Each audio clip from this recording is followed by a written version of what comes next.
It is your Classic Metal Show right here on the ClassicMetalShow.com. That is Judas Priest with some Heads Are Gonna Roll. And just before that, starting off the show, we heard something from a band called Three-Legged Dog, something that we really enjoyed here on the Classic Metal Show when it was released 10 years ago. And it was called Rain on My Parade. And this is Neeley.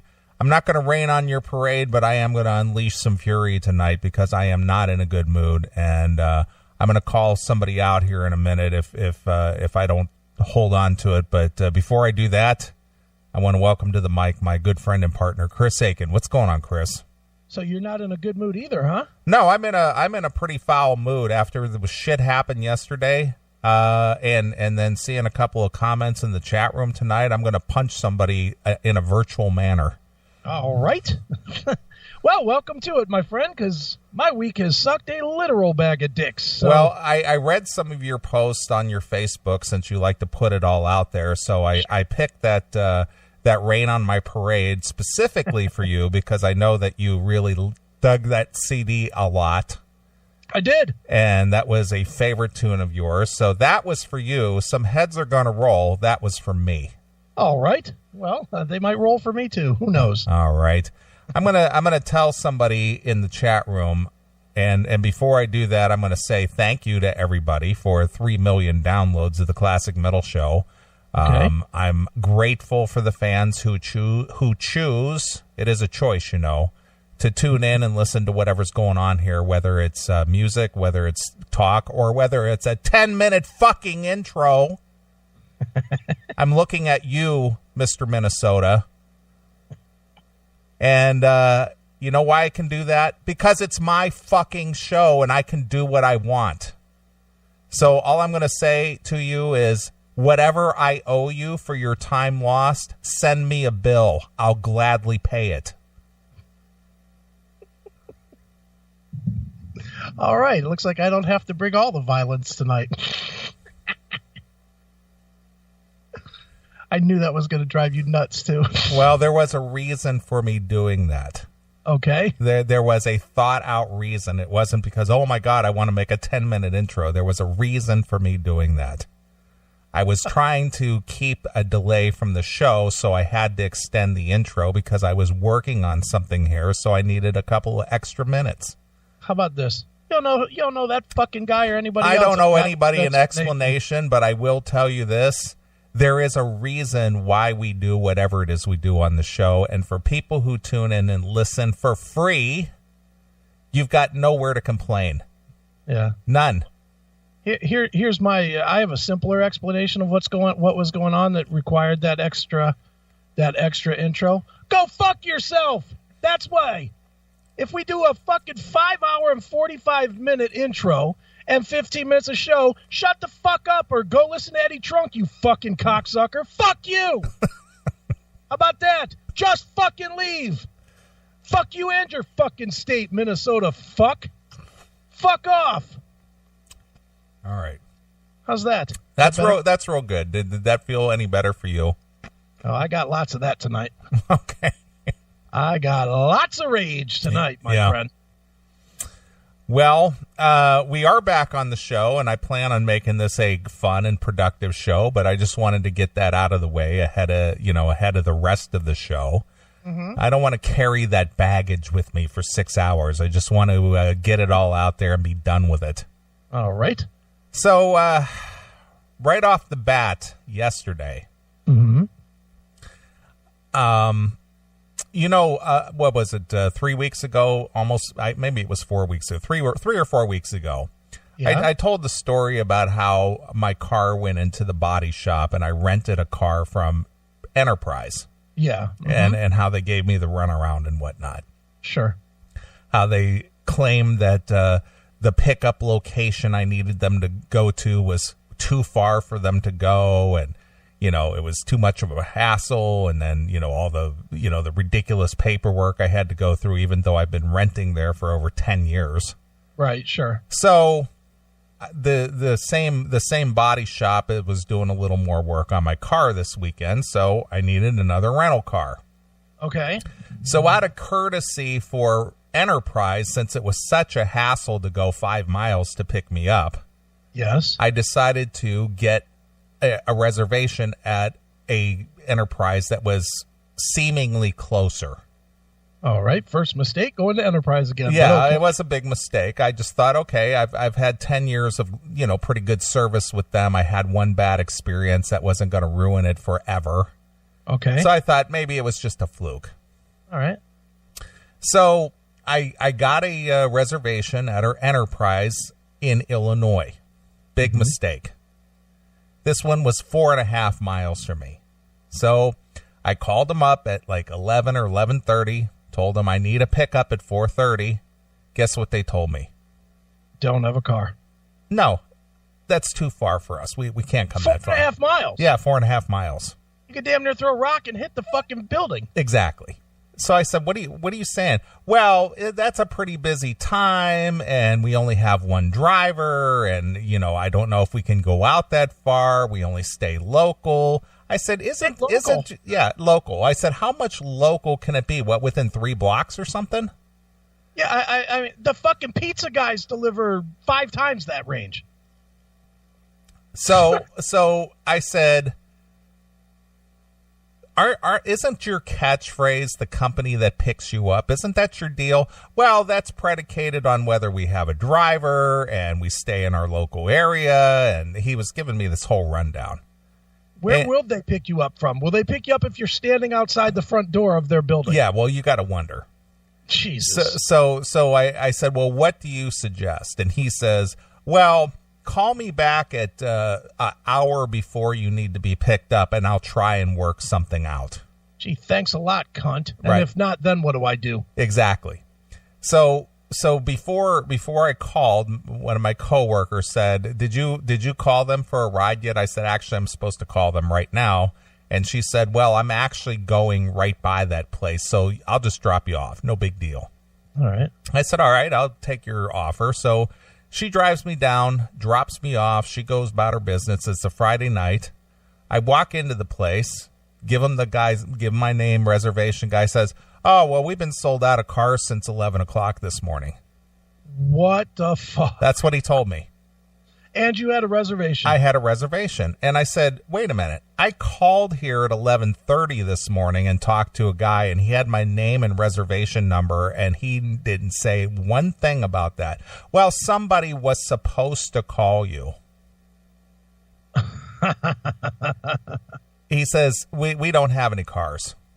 Please tell me that you pushed everything off the counter. Well, let me just tell you something. I said, listen, I am 50 miles from home. I made a reservation specifically because my car is in the shop, and I come here and you tell me, oh, we don't have any cars and that's it. Well, I don't know what to tell you. Tell me, give me the keys out of your pocket, you bitch. Yeah, I said, well, you'd better find me a car. Well, I don't know what to tell you. I don't have a car. We don't have any, you made a reservation, yesterday, and we've got people who've made reservations 2 weeks in advance. And, I say, it doesn't matter if I made a reservation an hour ago or 10 days ago. A reservation is a reservation. Yeah, if it's not reserved, then don't fucking take the reservation, you fucking cunts. Exactly. Holy shit. So I said, so what are you telling me? I should just go out here and start hitching a ride? Is that what you're telling me? And he goes, well, you do what you need to do, but I don't have any cars. That's what he said. Please tell me you exploded. Well, I picked up the phone and I called the corporate headquarters. All right. And I, of course, I'm not going to talk to the president or somebody, it's just going to be a call center, right? Oh. So I told the lady what happened, and she says, well, do you want to launch a formal complaint? I said, absolutely. Fuck yeah. And I told her, and I never do this because I don't think of myself as this way, but I told her, I said, oh, by the way, I said, I am a media celebrity, and I do have a large audience through a radio show. And since you're recording this phone call, I hope your powers to be hear this, because if I don't get any kind of resolution from Enterprise, I am going to blast Enterprise so hard via my show as well as social media. I said, this will be a shitstorm like you won't believe. That's what I told her. And did they get your car? Well, she goes, I understand, sir. I understand So of course she took all my information. I tried to be nice because she wasn't involved. She's just a call center lady. So I'm not going to sit there and curse her up and down and be all pissy about it. So I told her the facts, and she goes, well, I'm going to call, I'm going to have the regional manager call you personally, and, hopefully we'll get this resolved and all this. Well, fortunately, our friend Steve, who does work in the city, I called him immediately. Okay. And I said, where are you? And he says, well, I'm just heading out of the city. He told me where his location was, and he literally was 10 minutes from where I was at. That was luck. That was luck. And I told him what happened. He goes, don't worry, I'll be there in like 10 minutes. And he literally was there within 10 minutes. Well, that's good. Well, then he says, he goes, listen, I rent a lot of cars from Enterprise, at another location. Let me make a phone call real quick. So he calls this other location near him. And I said, well, that's all well and fine. But I said, if I get a car there, how am I going to get it back there? Mm-hmm. So he says, well, we'll work that out no matter what. So he calls his friend, tells the guy what happens. The guy says, yeah, not a problem. I got a car out here. I'll have it ready and waiting. What time are you going to be here? Well, they close at 6 and it was already 5:30. Right. And we were like good, 40 minutes, 50 minutes away. And he goes, I'll wait. Nice. Don't worry about it. I'll wait. I get out of the car, walk in the office. The guy has the paperwork. I sign the paperwork. He swipes my card, hands me the keys, and said, there you go. Out the door in under 10 minutes. See, that's nice there. Then I told him, I said, how am I going to get this car back? He's just drop it off at the location close to you. No big deal. But the other location couldn't have called this guy and had him bring the car over. Couldn't do that. No. So anyway, this morning, the regional manager did call me. Okay. And I did lay it out for her and told her what the deal was. And she goes, oh, this is unacceptable. We've had some problems down there. And I said, you think? And she goes, well, this is what I'm going to do for you. Because of all this aggravation and happens, she goes, I'm going to give you the rental for free. Gee, thanks. Well, it's better than paying, $45 or $50 a day for 3 days. Yeah, I guess. But I told her, I said, I don't know why I would even think about renting with Enterprise ever again after this. Yeah. She says, well, I'm going to give you my personal phone number and my, my email. And if you ever have any issues again, she said, just call me directly. Okay. Still, she's basically asking you to roll the fucking dice again. Yeah, exactly. Well, I agree with you there, but that's what happened. But wow. Here I am stuck out in the middle of Booney Town. Right. Because this wasn't exactly the best area in the world. And, it's just like, what the fuck? If Steve was not available, I would have had to, take a Uber or something, for 50 miles home. Yeah, which would have been like $60, $70. I'm sure it would have been closer to 100.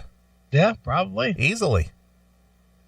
So you'd have been out that what you would have spent for exactly. That's exactly right. And then I'd have to figure out how to get back in on Monday. Yeah, it'd be another 60, 70. Exactly. What a bunch of cunts. Fuck you, Enterprise. Yeah. So wow. So that's that, kicked things off right there. You're nicer than me, dude. Well, what are you going to do? I mean, are you going to get the cops called on you because you're pissed off? I would have. Yeah. I absolutely. The minute that she got smart with me and told me that I had to go hitch a ride or gave I don't care what you do, everything on that counter would have hit the fucking floor. Everything on the counter would have gone down, and I wouldn't have cared. At least if the cops came, I got a ride. Exactly. So fuck off. There's no question in my mind that if she got shitty with me, or was it a girl or a guy? No, it was a guy. It was a man of color. Well, the man of color might have got his fucking ass kicked by a white maniac because I probably would have come across the fucking counter. Right. If they got shitty with me like that, I think I'm coming across the counter. Yeah. So anyway, that of course did not put me in a good mood at all. No, I'd imagine no. So again, I tried to let go of the negativity. It's just like, this fucking sucks. Well, I've been trying to get rid of the negativity for 5 days. It ain't working. I'm back to old Chris tonight. Right. Well, on a happier note. Yeah. As part of that long intro, I played some old clip of the Rev praising Talking Metal and how they were doing some work with with Talking Metal, and they were going to get bigger than the Classic Metal Show. How funny how tides have turned. How'd that work? So I did listen to your interview. Okay. And it was a very upbeat, very lighthearted, pretty good interview. Yeah, I thought it was fun. It was, we kept having problems with the fucking audio. Yeah, I know. I noticed that his Skype kept crapping out. Yeah, and it took a little bit longer than, there's about 40, 50 minutes there, and we were on the phone probably an hour and a half. Right. So there was all kinds of fucking, all right, let's reboot it. Let's do it, start from here. But that's okay. It was a fun conversation. I definitely would like to do it again. For people that either haven't heard it yet or have heard it, I got a lot of people that were texting me today about the texting and asking about the Pantera interview or the Damage Plan interview. Yeah, I noticed you put that up there for people who wanted an archive interview. Yeah, it's up there. So if people want to actually hear what we were talking about, because I know Mark loves that interview. So I did put it up there so that people can hear it. So it's funny. I put it up and Toomey hit me up right before the show started. He goes, man, you sound like a baby in that interview. Yeah.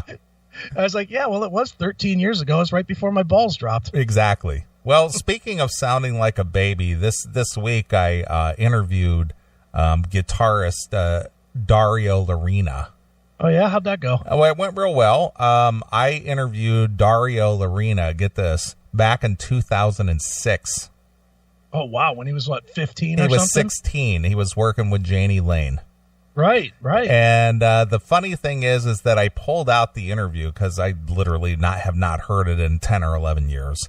Mm-hmm. And I listened back. It was a very short interview. It was like 20 minutes. Okay. And I listened back to some of the things we discussed, and one of the interesting things is that Dario Larina currently is playing with Zakk Wylde. Sure. And at 16 years old, during the interview, he talked about how much he worships Zakk Wylde. Oh, nice. As an influence. That's cool. So I said, look how prophetic you were at 16 years old. Nice. So listening to the interview that he did with me, 10 or 11 years ago, and what he talks like now, you talk about sounding like a baby to being a full-grown man now. Sure. It's pretty funny. I'd imagine 500,000 fucking shots of Crown have changed his voice immensely. Yeah, absolutely. So I played just that little clip of him. I said, I dug out the interview. I said, you probably don't remember it. It was so many years ago. I said, but here's how prophetic you were at 16 years old, and here you are playing with Zakk Wylde. Right. So as a young aspiring musician, to be able to play with your heroes, it's got to be a pretty, mind blowing, Sure. So and I would imagine that in the same regard as someone who was a fan of Pantera to become friends or acquaintances with like a Dimebag or a Phil, and so many years later have that guy read your book or make a comment about it or whatnot. That's another thing, Yep. It's it's cool. It definitely is cool. And we were, I know we were talking about it in the Talking Metal interview. It is weird how that whole circle came around with Pantera, and we are friends, and Phil and I still talk, quite a bit.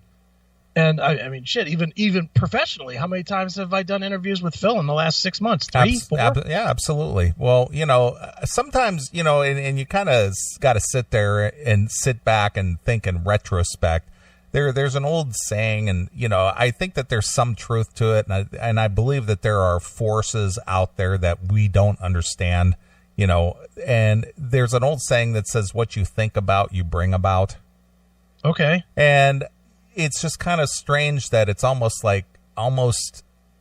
kind of fate, if you will, that somehow you get to know your hero a little bit, or somebody that you look up to or a fan of or whatever, and become something of develop some kind of a friendship or some kind of relationship with them. Right. It's hard to explain. I mean, because, and I'm going to give you an example from my personal life. Everybody that I've ever liked or looked up to from an entertainer aspect, I got to meet at some point or another. Sure. Every one of them.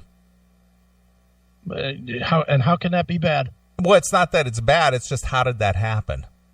Well, yeah, exactly. It just happened because, like you said, you wanted to be in that world and you got in that world. Exactly. So what you think about, you bring about, as the old saying goes. So that kind of proves to me in some regard that there's some force out there that allows you to achieve what you want to achieve if you want it bad enough. Right. Certainly is. Yeah, absolutely. So speaking of that, last week I was out and about in Philadelphia. Yes. Which I called in, and speaking of someone who got to meet their hero, I met the lovely Kendall Peters last week. Boy, and she did look lovely too. And she, of course, got to meet her hero, Neeley. She got to meet me, but she got to meet Don, and she got to hang out with him a little bit and talk to him, and just shoot the shit, and in a very relaxed, surrounding. And, to see her, just a little on the nervous side, but very excited at the same time. It was very cool to see that happen, and I'm glad that happened for her. Well, that's cool. Yeah, she's got a very cool Erase the Slate cross that's tattooed on her shoulder. Really? Yeah. What's her tramp stamp look like? I don't know that she has that, but I will tell you that the tattoo work that she had done on that Erase the Slate cross was pretty good.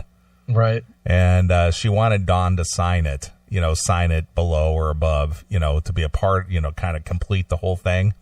And she's going to get tattooed on? Well, wait a minute. That's the whole thing. I had told Dawn that she might be coming out, and that, she wanted to get an autograph, and she wanted to tattoo, his autograph on her thing. And he's just like, you know what? I don't know how I feel about that. Right. He goes, I know people do it, and I get it. And he goes, but, I'll think about it, and whatever. So she showed up, and he got to meet her and talk to her, and she showed him the cross, and he says, wow, that's really well done.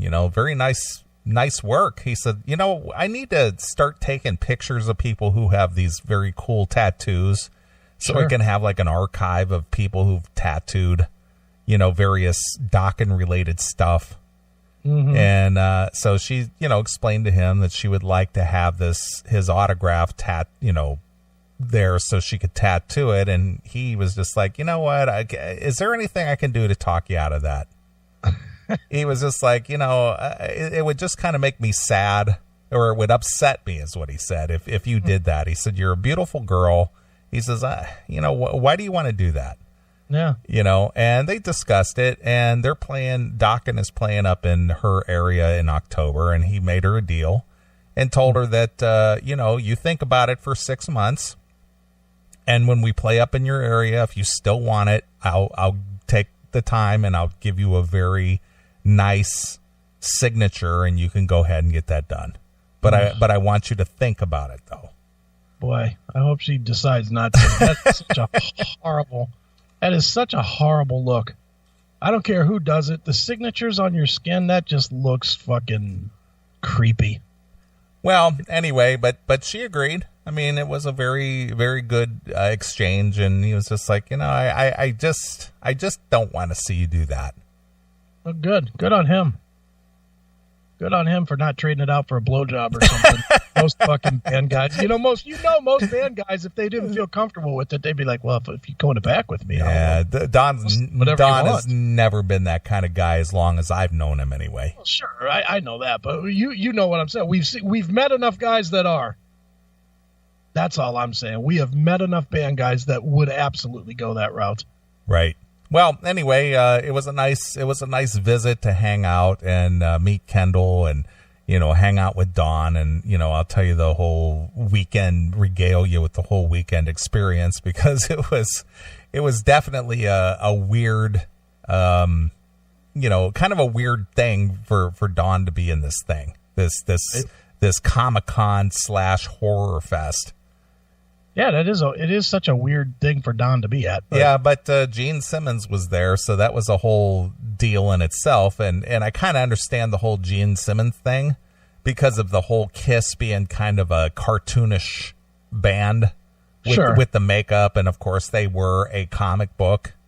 Right, at some point, and they were in that what was it? Kiss Meets the Phantom, Phantom of the Park. Yeah, that thing, and so that kind of made sense in a way, but it was definitely a weird dynamic there. Sure, but it was fun. Don't get me wrong, it was fun, but it was just kind of like an odd deal. Right. But then there are some strange folks that go to those things. Oh yeah. Were there a lot of cosplay people? Were there dressed up? Oh yeah, absolutely. Oh yeah, absolutely. they some people had some very elaborate costumes, extremely elaborate. That you could tell that they were not cheap. Dude, don't you remember Jeffrey C. Music dressing as Mario? Yes, he did. He did. He's one of those guys goes to those cosplay. Yeah, well, guys like that who don't have a fulfilling real life, I guess. You have to play act in order to feel comfortable or feel accepted, I guess. Yeah. But there were some very strange folks there that I can't explain it, and I don't know how these people function in real life. Yeah. And I don't know where they get their money from. I would like to think that they're successful, productive people in society, but you look at them and you go, how is that possible? They have successful moms and dads. That's kind of how I'm thinking, But the amount of cash that I saw floating around that place was just amazing to me. Oh, yeah. It's big business. That's why they have them at these big convention centers. I know. And the thing is like every 10 feet, there was like an ATM machine.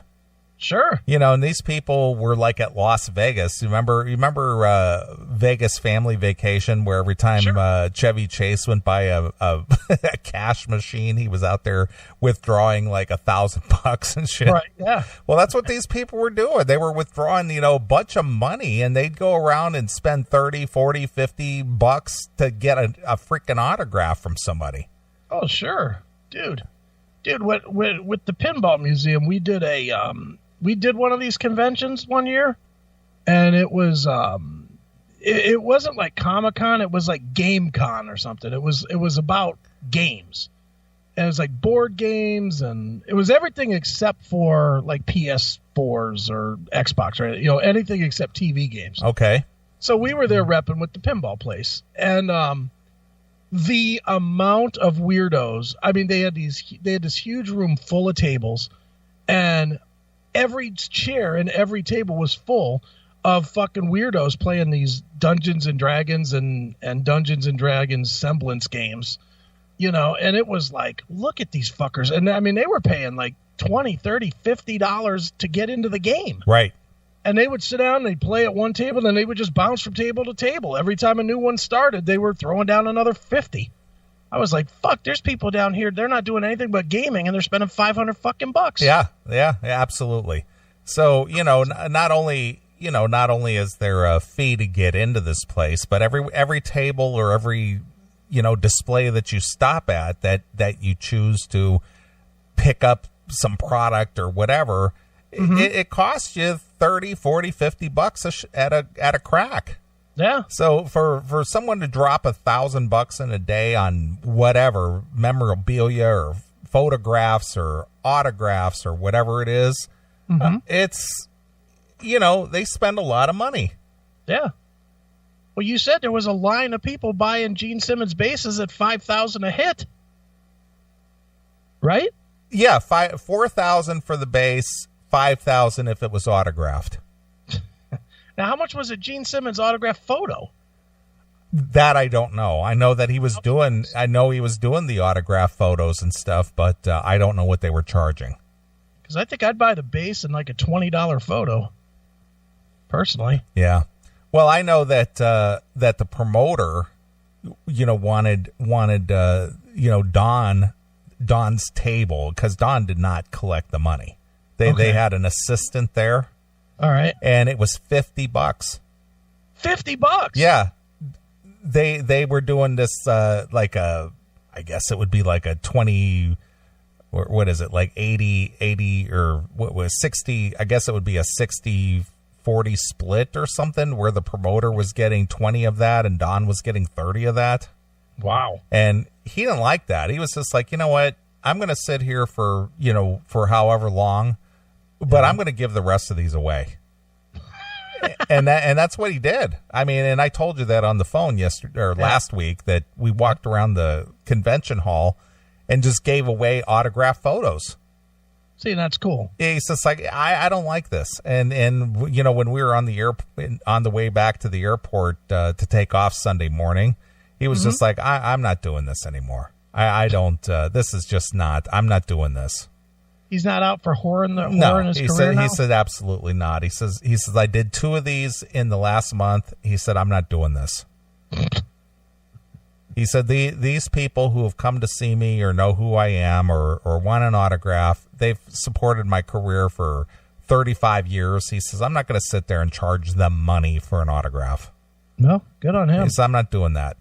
He says, who do I look like, Bret Michaels or something? Let's hope that's not the case. And last week when you and Jackal were hosting the show, and I know you needed me to call in at a certain time. Well, the reason I called in late is because, and you can talk to Kendall or ask Kendall, he stood out there and signed every autograph in that club. Every goddamn autograph. I don't doubt that a bit for a second. Yeah, so I had a stack of pictures, and he says, go out there on the stage and hand out the photos, and I will come out and sign them. Right, and I did. Right. I bet you I handed out close to 100 photos. And he signed them all. He signed them all and talked to every one of them. I took a picture with whoever he wanted did. It. Absolutely. Sure. Yeah, he's got a rep for being a dick, but he I mean, I can only speak for the times I've dealt with him, and other than the one time when he hung up on me, he's always been cool. Yeah. So he stood there, talked to every single person, took a picture with every person who wanted a picture, signed the photos that I handed out until everybody was taken care of. Well, that's good. So, that's just the kind of guy he is. He's just like, you know what? I'm not doing this anymore. Mm-hmm. He said, I can't with a good conscience sit here at a table and hawk photos and autographs. I just can't do that. Right. So, anyway, that's what he did. And, there was a nice crowd at the screening for Nightmare on Elm Street Part 3, and he did a nice job with acoustic set. And after that was over, he signed everybody's autograph, and the place just cleared out, even though they were showing The Blob. The Blob. Yeah, they were showing the 80s version of the remake of The Blob, and I would probably say there were 10 people left in that club. Yeah, because who wants to see him fucking throwing a handful of jelly down a hill? No, thanks. Right. So, needless to say, it was an interesting experience, but I just don't see him doing that anymore. Yeah. Well, good on him if he doesn't, It's good that he just fucking signs shit and takes pictures. Yep. Makes it more real at this point in his career. Yeah. So, but anyway. All right. Well, what is going on with you? Tell about your shitty week, my friend. Oh, where would you like to start? I mean, I can talk about the girl thing falling apart, or I can talk about dealing with my kid potentially having cancer, or I can talk about being subpoenaed for court for a case that I have nothing to do with. There's so many good things going on this week. It's like, yeah, this was the week. Dude, I kid you not. I have not used Coke in 31 years, since 1986. Okay. And 2 different times this week, I woke up with, and you won't understand this, but anybody that's listening that has done Coke will get this fully. I woke up 2 different days this week with that taste in my mouth, that taste of cocaine, like if you rub Coke on your gums or something. 2 different times I was fiending for fucking Coke. And I think it was just stress. I think I just was fucking stressing out like a motherfucker, and it was getting worse, and it was getting worse, and it was getting worse. And By Friday, I just fucking snapped. I literally just fucking snapped, went old school, drank a half a bottle of fucking vodka straight out the bottle. Wow. Chased it down with, 6 or 7 beers, went to sleep, and shook it. I'm a little better today. I've had 1-2 beers today, and I'm not gonna get all fucked up or anything tonight. I'm just gonna kind of roll. But it is what it is, dude. It has been a fucked up week. Obviously my kid is the primary thing. Yeah, absolutely. Your own flesh and blood.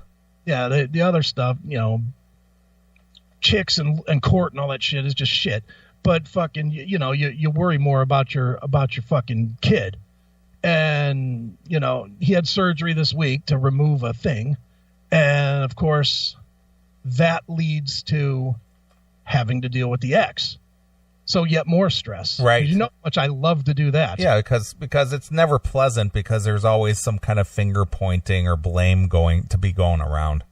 Well, I will say she did not do that. We actually had a phone call ahead of it, and we're like, we're not going to fucking bring our bullshit into this. And it wasn't much of a conversation as much as it was me saying, we're not going to do this, or I'm going to get as ugly as I fucking get. Well, see, here's the thing. This is not fresh. This is years old. Yeah. She's remarried. Mm-hmm. She's been with a different dude for almost 4 years now. Yeah. So at what point does the bullshit end? Because it's no longer relevant. I think you've forgotten the key point. Has a vagina, so is halfway fucking crazy. Yeah, but it doesn't matter. The thing is you've moved on with your life. You've got a whole new marriage. You're married. You got a new dude to nag and drive to his grave. Why do you got to do it to the ex? Has a vagina, therefore can't let it go. Everything that ever happened bad still made it bad for today. Oh, okay. You know how that works. That's how that fucking happens. And I see the thing in here about people saying that they avoid the ex-wife. Well, let me tell you a little story here. So I went to I had a plan.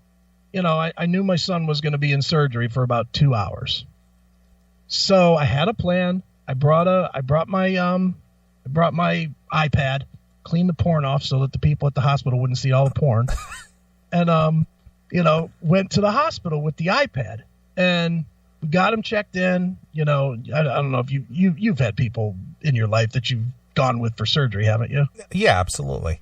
They like let you go back for a couple minutes to get them comfortable before they fucking take them out and do their thing. Well, we did that. It was me, the ex, and the ex's new dude, which that was comfortable. The new dude came? Yeah, and he hobbled in. Okay. So he's there. That's kind of weird. Well, wait a minute. Let me ask a question. Right. Do your children have a relationship with the new dude? Peripheral. So they don't have like, hey, Steve or whatever. How you doing, man? They're okay with them. I mean, they're okay with them. I'm even okay with them. Look. As much as I want to hate my ex, I don't blame anybody that wants to fuck her. She was hot. Okay. So, there's nothing wrong with that. Sure. I mean, Lord knows. Right. If she wasn't as miserably ugly as she actually is to me to see now because of who she is as a person, I might still want to fuck her. But, I don't blame the next guy. Yeah, well, I understand, but I just think it's kind of weird that the new guy comes to a surgery for the child. No, whatever. He's supporting his bitch. I get it. All right, go ahead. I get that. So we're in there. We're making the small talk. We get them settled. We go back out. Well, I immediately was like, I'm out of here. I'm going to go sit in the cafeteria instead of the waiting room. And I told Georgette, I said, I'm going to go to the cafeteria and get some work done. And I had purposely left some stuff for me to do to keep me busy, really, not so much to avoid her, as just to keep me busy. Some phone calls I needed to make and some work I needed to get done and whatnot. So I go down the cafeteria, I grab a cup of coffee. I sit down in the cafeteria, I set up, I start doing my work. Don't you know they follow me? Okay. So I'm in this cafeteria I got headphones on, and it was one of those things where I turned the headphones up real loud, trying to give the signal of don't fucking bother me. But of course, it was that.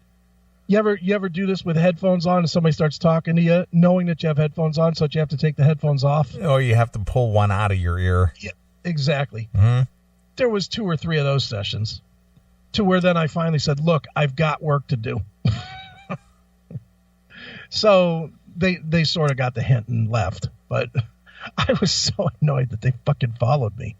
I was like, why are you following me? Yeah, I didn't, when I said I was going to the cafeteria, that wasn't an invite. Yeah, I didn't want to share a plate of eggs with you. Okay?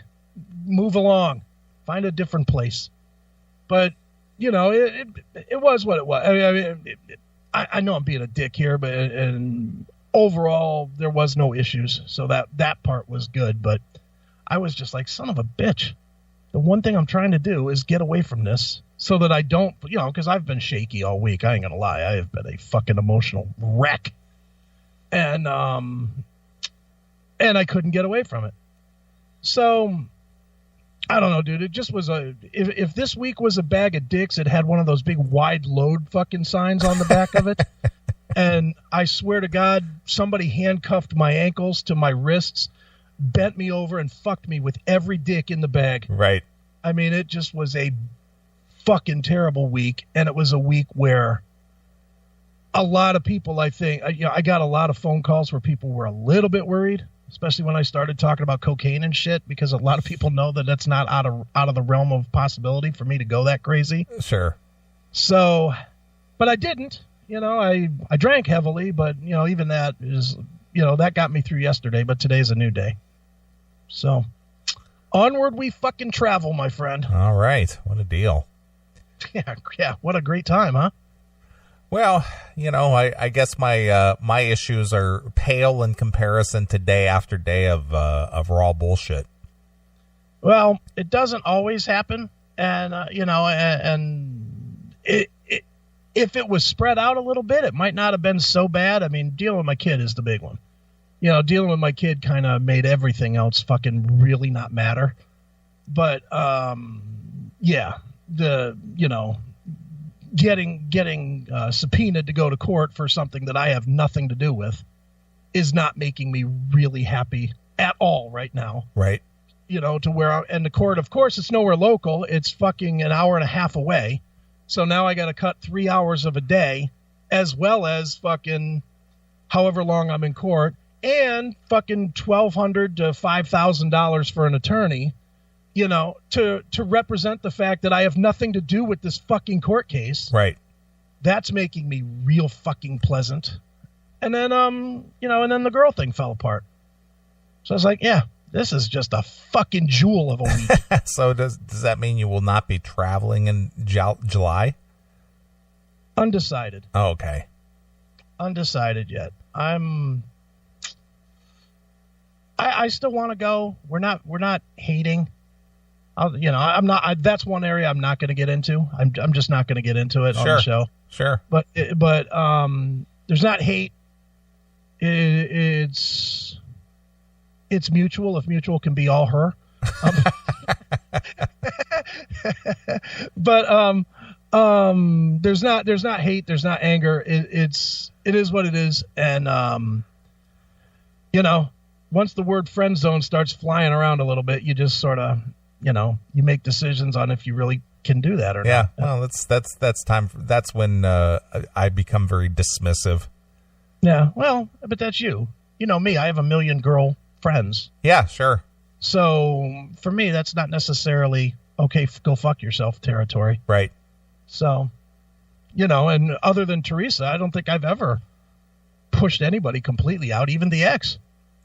Even the ex who I really don't like, I'd still let her be in my world sometimes. Sure. Well, I'm one of those people who just eliminate you.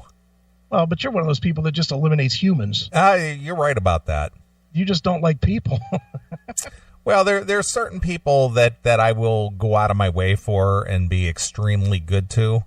Mm-hmm. But you know, you cross that line with me, pal, and you're done. Yep. You're done. Yeah, well, I get it. I'm not saying you're wrong. I'm just saying that, for me, that doesn't always, for me, the line is a whole lot more blurry. Because in the end, I just still like to have a good time. Sure, I get it. But the thing is to be more or less deceived, because there's a lot of deception out there when it comes to people's motivation or reason for being involved with me in one way or the other.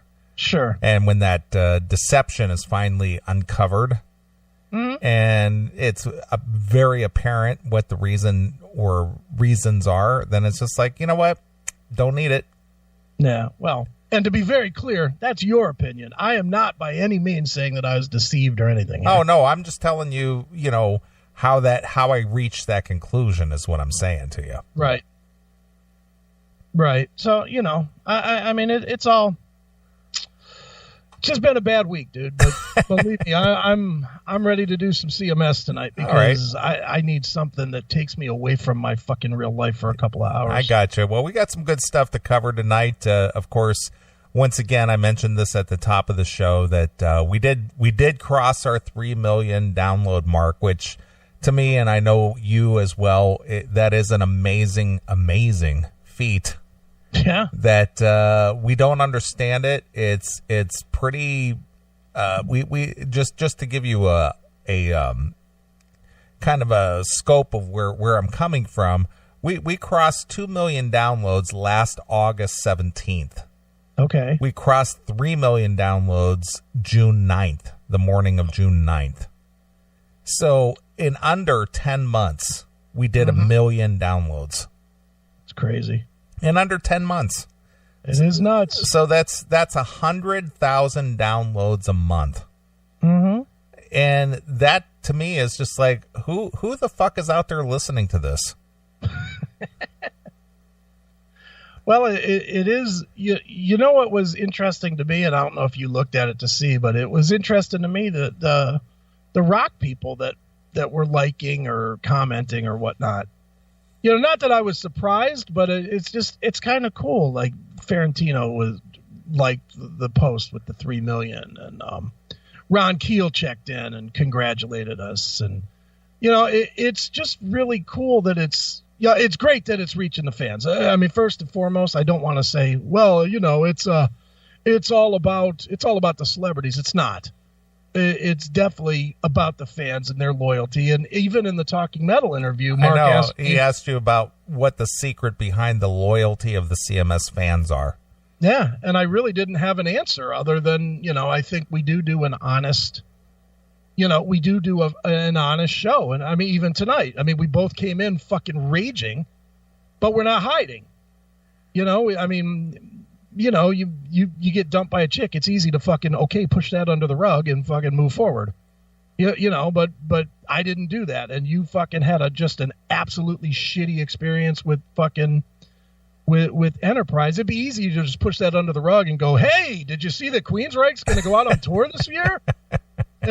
It would be easy to do that, but that's not what we do. And I think that's, I honestly believe that is where the loyalty is coming from. I mean, the fans can call in and tell us.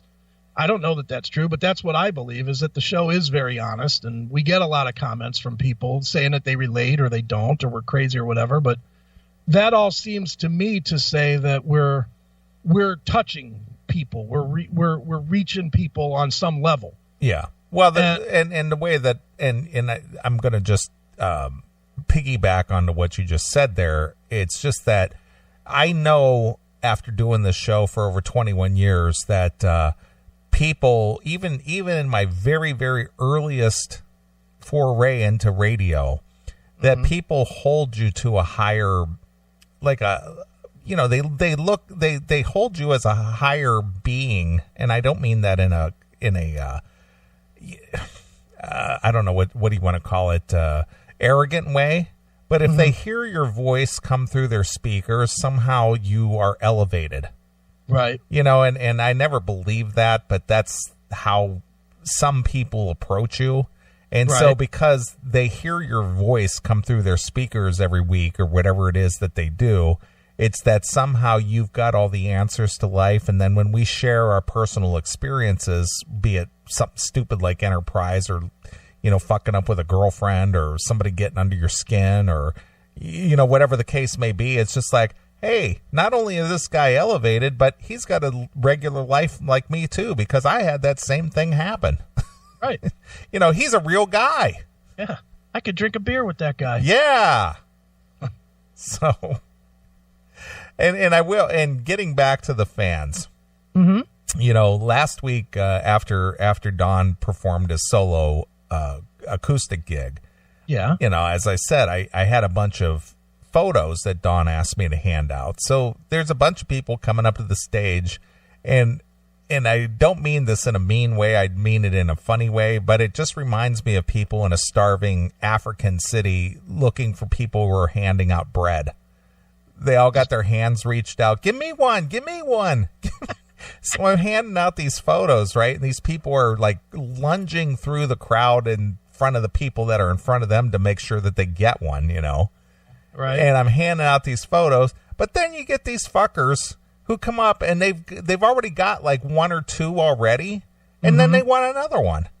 Yeah. And I go, dude, you already got two. Well, I didn't get that one because there was like three different photos. There was one with like Freddy Krueger, and then there was like a solo shot, and then there was like a headshot, and I had like three different. Well, I didn't get that one.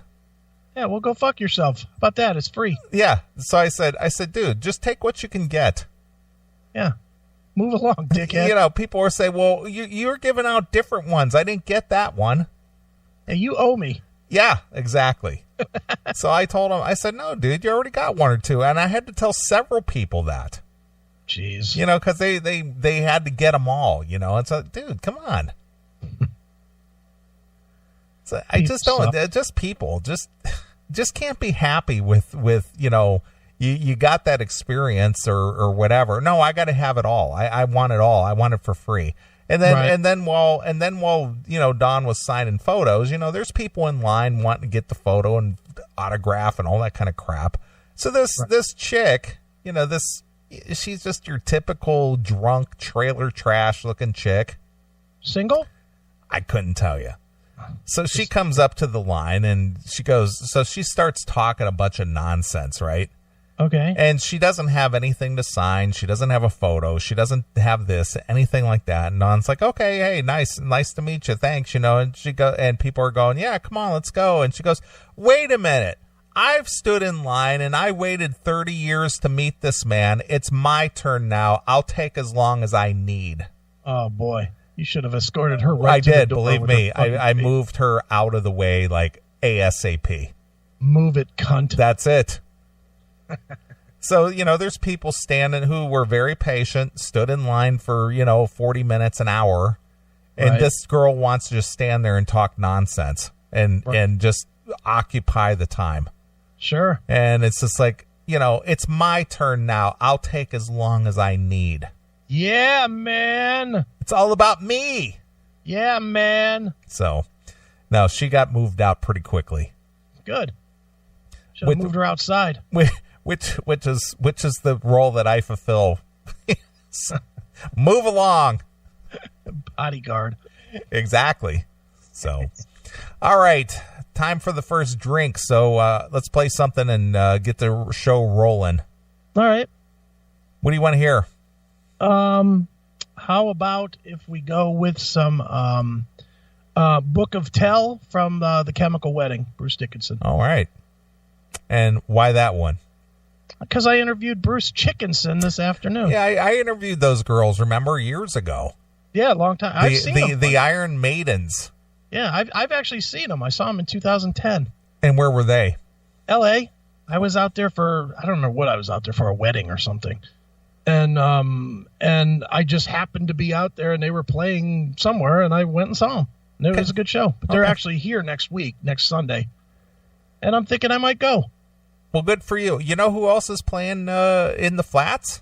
Who? Doug Stanhope. Is he? Yeah. I did not know that. Yeah.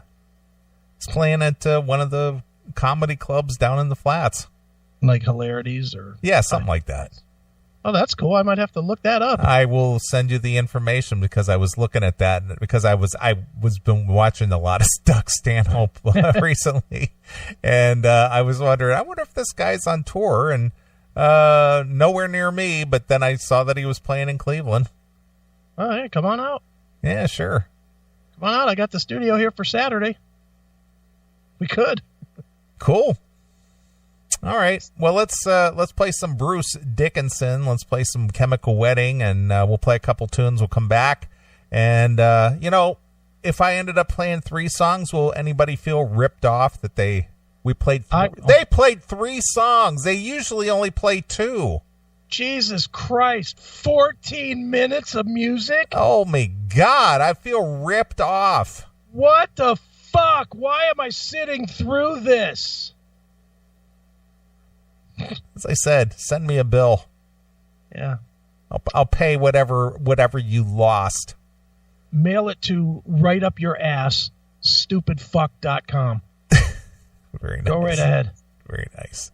All right, well, here it is. This is Bruce Dickinson from the Chemical Wedding release exclusively here on your Classic Metal Show.